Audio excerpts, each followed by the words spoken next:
Thank you for wearing a hat. Just shout out to the tea hats.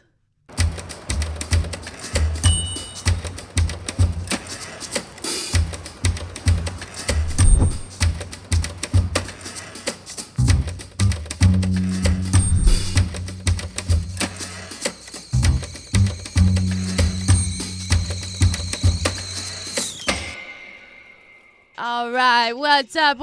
This is episode number 6, everyone. Welcome to the Tea with Abigail, Tea with Abbie show. The tea, the truth about what it's like to be a creator, a founder, a female, an accelerator company, and all these amazing things here at Capital Factory.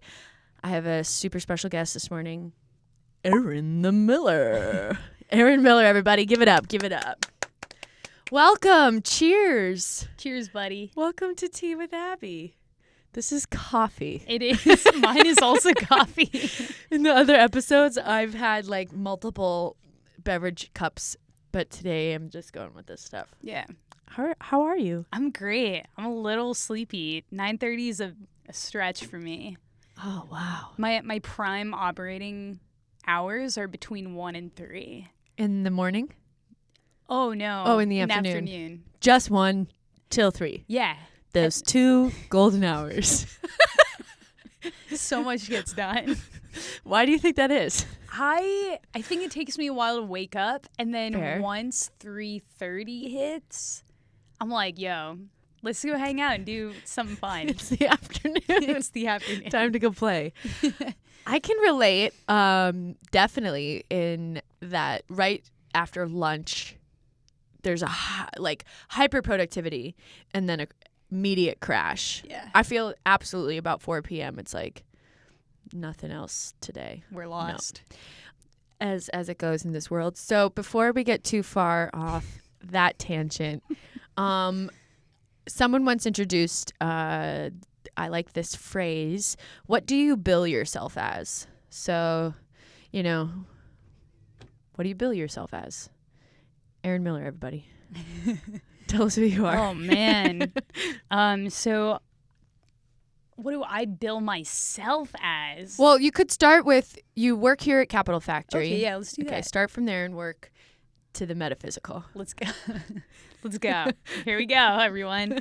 All right, so I work here at Capital Factory. I am a programs coordinator, which is pretty general, but I started out working here doing memberships, and then I got a little bit more into the media creation kind of things because I love making content. So helped with making the podcast a thing. I also work in the emerging technology sector, so a lot of VR, AR, anything that is an augmented form of reality. Ooh. And I also just work with a lot of the fun events here, like running the happy hours. Cool. And then any sort of the parties that happen, like Austin Startup Crawl. That was crazy. Yeah. I run point on some of those fun factors there as well. And then when 3:30 p.m. hits and you leave here to go do fun stuff, what does that mean for you? Yeah. So when I'm not working a jobbo From 1 to 3. I do work from 9 to 5 if my employers are listening. Hey, guys. So in my free-ish time, I do a bunch of different things, but I would like to deem myself as a filmmaker. So I run a production company. It's called OutThere Productions, and I basically make narrative films for people that aren't really represented in media, and we talk about different sorts of like social topics within the narrative films. So Sweet. yeah, that's what I like to do when it's not 1 to 3. Yeah. 9 to 5. It's a lot to fit in 2 hours. Yeah. What's the most recent project that you've put together with OutThere? Ooh. Most recent would be I just did a music video with the band called School Friends. You can find them on Spotify. And they released a song called Ligus. And I produced a music video that was basically about the director's vision was to highlight creatures that have been deemed insignificant. So it was a really fun shoot. There were like adopted dogs, there were horses, there were caterpillars, there was a fire dancer. It was really great. But most recent shoot, yeah. Yeah. Do you like making music videos? I love making music videos. I love working with people that I like. Yeah. The goal is to do narrative film, but if a great song comes up, I'm like, let's go. Yeah, I just feel like, music videos are such a fun little way to tell a super quick story, and you can like jump periods of time because it's a music video. So like regular rules don't apply. So you can be like in the future, in the past, in the present, in the future. Well, that's fun. Yeah. So when you think about narrative films, is there like a story pulling on your heart that you're hoping to create soon? Yeah. So my current project that is in the works, it's so early in the works, but it's in the works. My brother's a writer, and amazing. Yeah, little duo. He's the best. He is my biggest inspo, and he writes a novel a year, and he's been doing it for 7 years. Wow. Right now. I believe this is his 8th year. Wow. And his first book that he wrote is it's a novel called Thomas, and it's about twins, and it's about one of the brothers building a ladder to the moon, and that is what I want to make my next film. That sounds amazing. It's gonna be good. Is the book fantastical? Is it based in reality? Like, what does it feel like? It's I would call it like dark magical realism, and it takes place like present day in the Midwest. But yeah, it definitely has some magical elements to it. That's really cool. And it's a literal ladder. It's a metaphorical ladder. It's both. It's a literal ladder. So yeah, he basically Thomas just scrounges up all of the lumber that he could find and builds this huge ladder to the moon. So cool. It's really great. Please make this. Yeah, I mean, we have a green screen room next door. Right. And I feel like we could do so much with that. It feels that you can make something with like that could be a very minimal film to make, which is kind of always the best kind because there's no limitations. Like there's no roadblocks. It's just like, okay, go get the camera, get the people, find the place, make the thing. I think my biggest blocker is just telling myself like, oh, I need all of these things. Right. But then I constantly have to remind myself about all the resources that I do have, and I can make so much with what I have. So I think it's just procrastination that sort of blocks me, and I'm making excuses. Sure. And I'm like, well, I don't have all these things, but I do. You do. I know that. I think that's a trap, though, of creativity where you look at what other people are making, and you're like, well, I don't have the things to make that. But, like, that's not what you're supposed to make. You're supposed to, like you said, use what is available to you and take what's right there in the front and grab it and make something from that, and that brings you to the next thing, which might be closer to that new camera or that equipment or whatever it is that you keep saying. Like, I'll make it when I get a red. But like, red cam. Why would you wait till you get a red when you have a Canon? Yeah, or something like that. It's pretty good. Or even your phone, man. That's true. Yeah, I know. We were just chatting on TikTok, and some people are making these like little 15-second micro movies. And I really appreciate that about the time we're in right now. And I feel like it's never been a better time to be a creator, a female. There's a demand for it. People want to be consuming creativity. And 2, there's just so many ways to do it right now. Like, it's crazy. So other than creating on your phone, creating with a camera, I often find a lot of artistic people and things like that dabble in lots of little things. Do you have any other hobbies, talents, skills? Oh, some dabbling things. Do dabble. Did dabble. Do crochet or knit or something random. My mom knits. Your My mom mom is a knits. great knitter. That's so really sweet. yeah, my mom, her birthday was yesterday. Happy birthday, Aw, Mom. happy birthday, Mom. She's a very talented lady. Shout out to you. Shout out to you, Mom. Joanne. Joanne? My mother's name's Joanne. Wait, really? Really? And I call her Joanne. Joanne? I call my mom Chawane. I don't call her that to her face. It's more of like a side thing. This is one of those It's like side an inside things. joke with yourself. Ma. Wow, She Joanne. knits? Yeah, She so didn't teach you to knit? she didn't. No, it's her thing. That's cool. But she specializes in knitting these tiny hippos.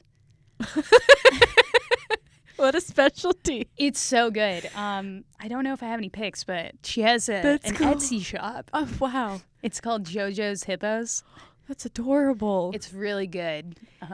That's great. And she's successful with these hippos. Yeah, People yeah. are like, I want a baby gift. Somebody hippo. bought one for their wedding, like as a table piece. Oh, They're really small.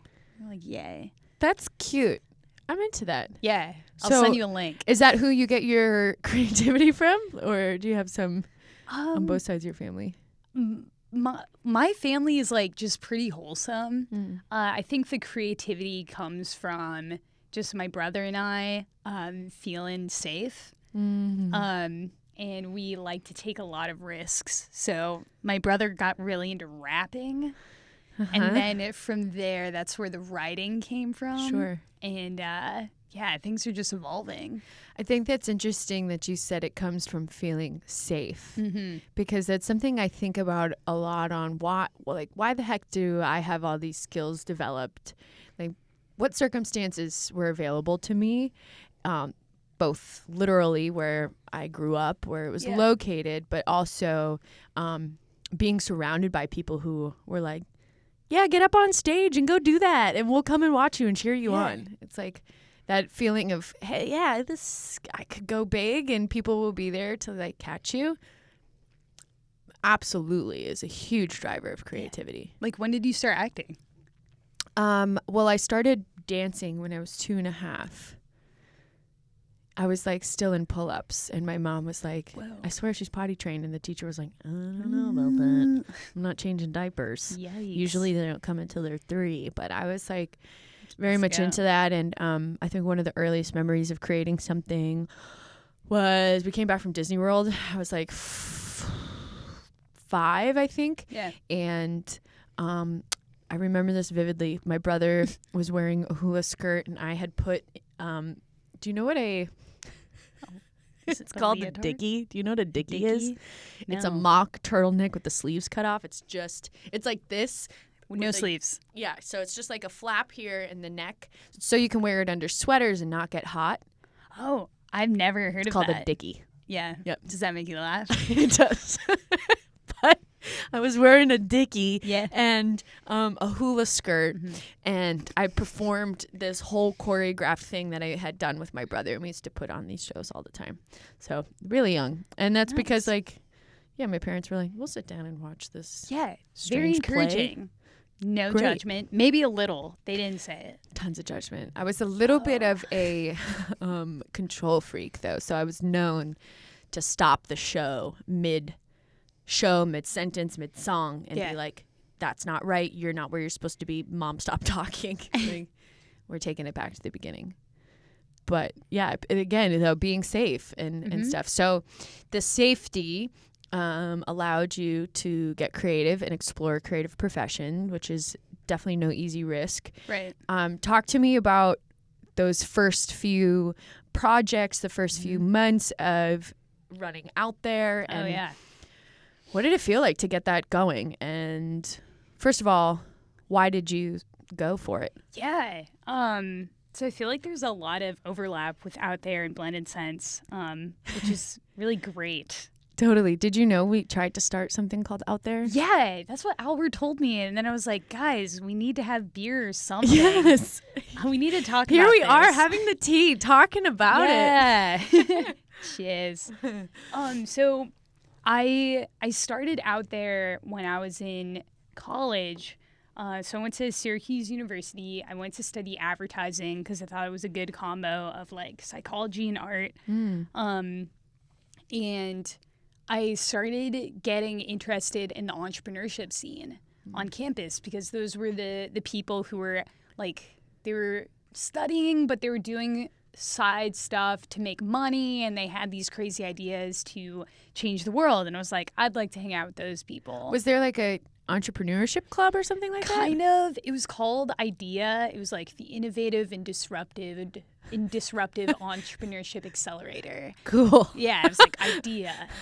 And the people were fun. I Yeah. loved them. They were super motivated, and they were just like cheerleaders for these innovators. And I was like, I don't have an idea right now, but I love being enthusiastic. So I was like, I'm gonna hang out with y'all. And then as a part of my advertising degree, I had to take like this multimedia storytelling class, and we've learned how to do basically like baseline media productions, like podcasts, videos, nonfiction, fiction, kind of stuff. And we started making movies. And I realized, I was like, oh my gosh, I can make these promotional like explainer videos on these companies so that they can like visually explain what they're doing to investors, to like their customers, that kind of stuff. Right. And they found huge value in that. So the first project that I did was for my buddy Aiden, and he was just a fun dude, but he was basically creating the Squarespace of mobile apps where you could just like drag and drop functionalities and design Very cool. onto like a template and then upload that onto your phone, and it would be like functional in 4 hours. Whoa. Yeah, which is like something that usually takes like 8 months to do, making an app. Wow. So we did a video on that. It was dope. He used the video to raise like $1 million, Whoa. like 1.4. It's like real insane product Yeah, and idea we're like, thing. that worked. So from there, just like launched a company and started doing promotional videos for startups and small businesses, and then just went full time with that after school. And I had like 2 friends who like actually they were super down for it. So they were like, yeah, we'll do it with you. Whoa. Yeah. So you did that full time, and that was like your bread and butter. That's what you survived on. Barely, but yeah. Yeah. Yeah. Yeah. So then, talk to me about the truth of like what was the decision that you had to make to come get a job here at Capital Factory? Was this the first job you had after running that? This is like the first real job I've ever had, and I'd love to keep it. She does work 9 to 5, I not do 1 it. to 3. We swear. Yeah. So I ran out there full time for about a year and a half. Operated it very leanly. And I was breaking even. That was great. We weren't like thriving, but we were surviving, and Okay. it was hard at that point. And then they're just like through a combination of things, like one of my co-founders wanted to become a pastor, and he was like, yo, I'm gonna join the seminary. Weird. But like, I don't mean weird. supportive. I mean, that's great. What I mean is, the timing. wow, that's quite a revelation to have in your life. Yeah. It's a dramatic co-founder revelation. It is. And then another one of my co-founders got into a motorcycle accident no. right before we were like launching. Sure. And so she wasn't on the motorcycle, but she was crossing the street and got hit by one. Oh, that's horrible. And so she was like, yo, Yeah. I need to I have some. wrap my head around this one and heal like course. psychologically. So and she was like, I don't know if this is the right time to be running a company. That makes sense. I was like, I feel that.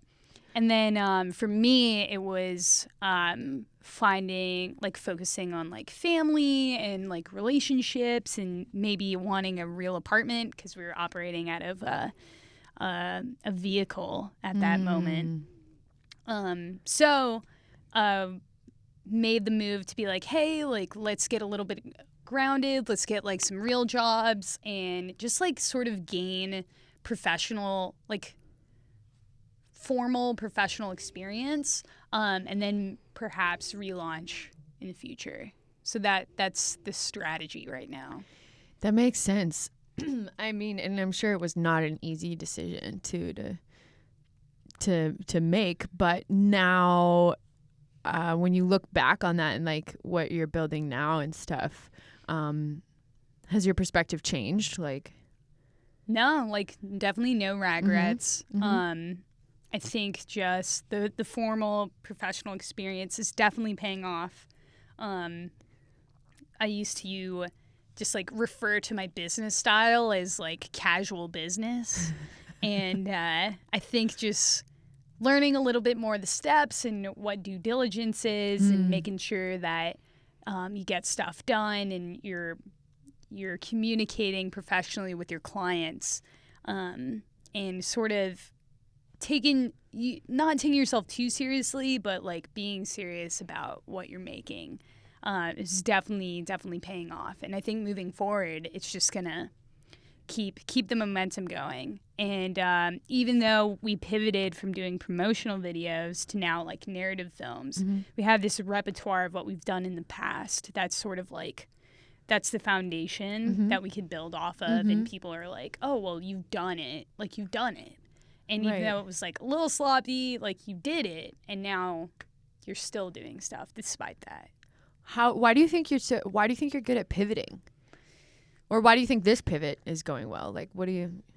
Yeah. I don't know. Well, yeah, I think being an entrepreneur and being like a creative person, you have to be like rigidly flexible. And that totally makes sense. you just gotta stiff like but bendy. Stiff but strong but weak. No. Strong but soft. Yeah. Yeah, but like yoga. Yeah, you have to be flexible. And what was the other word you said? Rigid. Yeah. And I think like part of it is noticing when you need to change, and a part of it is also taking opportunities that show up. When you do your own stuff, nobody's going to move it forward unless you move it forward. So I think that brings us back to the point of pivoting and knowing when. I think it's powerful to know that something doesn't have to die. It can just change. Yeah. Like, that doesn't mean it's over. It doesn't mean it failed. It just means you are moving in this direction now. The seasons are changing, y'all. The seasons are. Shout out to the snow in Austin this morning. Did it snow? No, I'm kidding. But it was cold. Yeah, well, I teach a 6 a.m. kickboxing class on Tuesdays. Oh, you've been up. I've been up. And don't ask me how many coffees I've had already, but I've been up. Yeah, there was like at least half the class didn't show up. And I was like, must be that slippery driving out there. Yeah. Ice on the roads. So we are going to start to come to the end of our amazing conversation. Thank you so much for sharing, just kind of the truth about putting things together, your life. It's not always so clear. It's kind of messy, and it's putting a little of this, and then all of a sudden a year has passed, and I'm sure you feel like you've moved so far from where you were before. 100%. Which Keep was moving forward. Yeah, that's amazing. Is in that experience, is there a lesson that you learned, good or bad, that you carry with you that stands out? Yeah. Is this part of the statement sip, or is this separate? This can be the Leading statement towards it? sip. Okay. I have like, yeah. So I think that I sort of had two takeaways. One of them is that you just have to keep building. And that's a personal thing for me. If I just stop and be stagnant, then it's not great. And I think whether you're doing the same thing or something a little bit different, that just continuing to build. I like doing that. And then the second thing is I I learned a lot just about community and helping other people. And it's not really just about your success, but like when you are doing something that is a level up for you, it should be a level up for somebody else as well. So that's good. Yeah. So sort of the tagline for OutThere Productions is "We ascend together," and I like to live by that. And I guess like the first one, when we were talking about building, it's sort of my favorite quote from my brother's book, Thomas. The quote is, "When I wake, I will continue to build." Oh, that's the statement sip. So this is how we do it. You say it to the mic. You say your statement sip, and then you look at the camera and you take a sip. Okay. Could you repeat that beautiful line from your brother whose name is? Connor Miller. Connor Miller, author, rapper, creative, statement sip. All right. When I wake, I will continue to build. That is so good. I love that so much. Thank you so much, Erin, for being on this podcast. Is there anything you'd like people to know? Or if people want to stay following your work? Yeah, sure. What was that face? Oh my God, my brother used to make a face like that. You'd call it the cheese face. Wait. The cheese face. I can't do it on command. It's okay, that was great. How can we find you and stay updated with what you create? Yeah, so I'm pretty active on the socials. You can find me at Erin the Miller, either on Twitter, Instagram, maybe TikTok in a little bit, mid-November. Hey, you never know. You never know. And if you're here at Capital Factory, we can find you most often bopping around on the 8th floor at events on the first floor. You'd probably find me on the 5th floor. 5th floor, because that's over where at the VR thing is. VR lab. Very, very cool. Yeah. Amazing. Yeah. Well, cheers to creation, building, and getting up every day. Yes. To get a little bit better. All right, guys, that was the tea. Have a lovely day. Thanks so much for watching Tea with Abbie. Be sure to click subscribe and smack that like button so you can stay tuned. Smack that like button. See that like button? Smack it. Thanks so much for watching an episode of Tea with Abbie. Be sure to click subscribe and smack that like button so you can stay tuned with new episodes all year long. And if you want to learn more about Blended Sense, visit us at our website, www.blendedsense.com, or follow us on social at Blended Sense or at blendedsense.io. See you next week.